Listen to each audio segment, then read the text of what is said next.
Mail time, episode 2, birthday edition, baby. I got something amazing at the end of this video that I have to show you. It's gonna be a mainstay of the Epic Urban Homestead. But first of all, let's kick it off with this amazing book. It's called No-Till Intensive Vegetable Culture, Pesticide-Free Methods for Restoring Soil and Growing Nutrient-Rich High-Yielding Crops. It's by Brian O'Hara. I'll leave a link in the description. I remember who gave me this because it came from an Instagram direct message, but off the top of my head, I don't remember who the actual person was. So I know the experience of who gave it to me, but the tag is not really coming to mind. But it's an amazing book. I've heard about it before, but I have not read it. And just flipping through it, it looks like there's some absolutely amazing techniques that are gonna be very, very handy here at the Urban Homestead.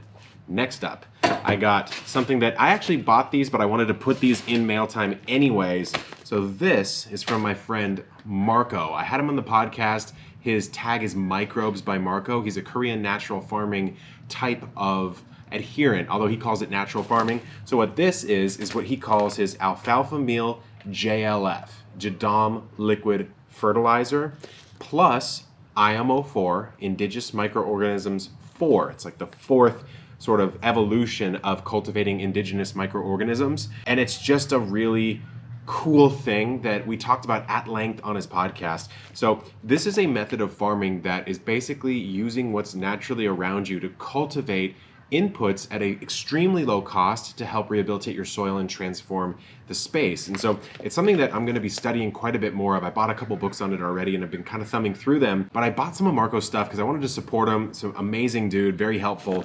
And I just wanted to test it out. So this is Alfalfa Meal, alfalfa grains that have been inoculated with various different cultivations that he's made. And so stay tuned. This is probably going to be a mainstay here at the homestead as well. So thank you to Marco. Next up, I've got an amazing gift here from Luyi. So Luyi is on our show, which I still can't tell you about, but I will soon. Luyi was a guest on the TV show, and we talked about this on the show just a little bit. This is a Birdhouse Gourd, or bottle gourd, and I'm probably gonna make it into a birdhouse. So you can see, still got some seeds in there. But Luyi also sent me a very nice note about, how she decided to process these and care for them. So this is gonna make it somewhere in the homestead. I might hang it from a tree. We'll see if we can get someone nesting in there. Very, very cool. I'm excited. I'll probably end up growing some bottle gourds as well. But for now, I've got this one from Luyi. Next, I have a very nice note from Patrick. Patrick says, I live in Zone 5B in Ashland, Ohio. I've come across your YouTube channel and it was very enlightening. I'm interested in furthering my own knowledge regarding gardening. I've done some research, but I want to improve my understanding of the essentials. Do you have any recommendations or online resources?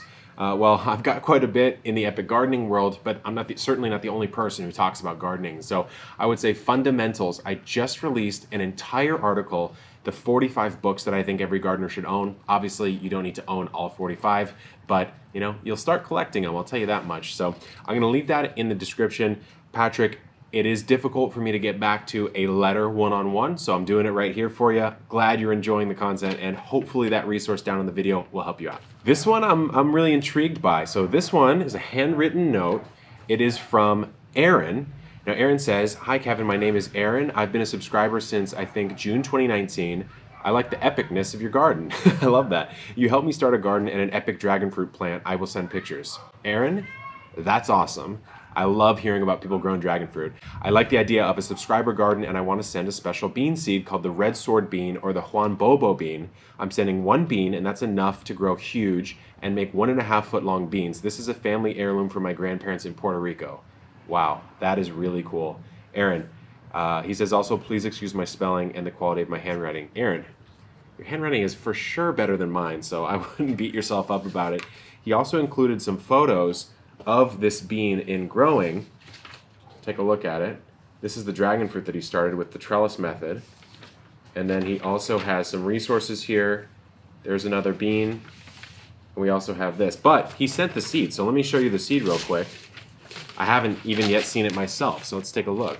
Ooh, I'm excited. What do we got in here? Ooh, there's more than one, I think. Look at this seed. Holy, look how big this seed is. This is a huge bean. One seed. Okay, Aaron, I will cherish this with my life. I'll do my best to cultivate this. I may wait until the next season, unless you think I can get this out before we get into our winter, but thank you so much. The Juan Bobo bean. Wow, what a cool one. Here is a package that I thought was used to pack something up, but in fact the packing material is actually what was sent. And so this is sheep's wool, and I believe this is from a person, we talked in our email, but I'm completely forgetting the name at this moment. I believe it says Arlan. So Arlan, thank you so much. This is a sheep's wool product that you use, I believe, as a top dress mulch approach. And so, actually no, there's a little letter in here. So let me stop making stuff up and actually just start telling you what it's all about. Havelock Wool. It says, congratulations, here's your first hands-on experience with Havelock Wool. Our wool is grown in New Zealand, wow, and manufactured in the USA. Why should you insulate with Havelock Wool? Well, I guess you can use this as a lot of different things. Fertilize your garden. Our wool insulation is a nutrient-rich compost. So when its very, very long useful life is ended, it can go back to the earth, not a landfill. Hey, that's pretty cool. I've heard of a lot of UK gardeners using wool.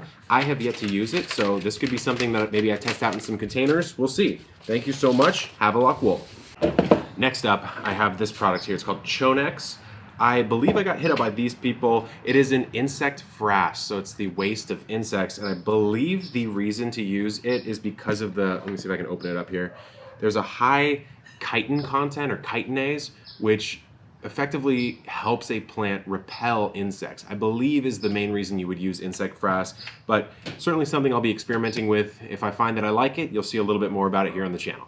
Next up, my good friend Steve from the Urban Worm Company sent me some worm castings. I still have some getting set up over here in the Urban Worm bag, but for now, I'll have a nice little bit of worm castings to sprinkle out in the garden. Thanks, Steve. Take care. Now, I told you that there was something very special that I received, and this was not from the mail, this was from my assistant, and she came by to drop off some plants, and she also dropped this off, and what an amazing, look at this. Look at this. This is so cool. I don't even know what to do. It's hard, it's like steel. It's like burned laser etched steel. Epic Urban Homestead with this awesome bee, a sign of things to come here on the channel. But thank you so much to my assistant. You know who you are. I very much appreciate this. And I would love to know where you guys think this should go in the garden. Some awesome stuff in today's mail time. It seems like you guys really like the mail episodes. I love them as well. I mean, who doesn't like getting cool stuff from around the world, but also just kind of reminds me, you know, how many of you are out there engaging with the stuff that I'm doing, and likewise, now I get to engage back with you in a more tangible way, you know, putting things from you into my actual garden and home. So again, thanks to anyone who sent anything. You know who you are. There's a couple letters that I received that I opted not to read here on the channel just because they're more personal in nature. But yeah, until next time, good luck in the garden and keep on growing.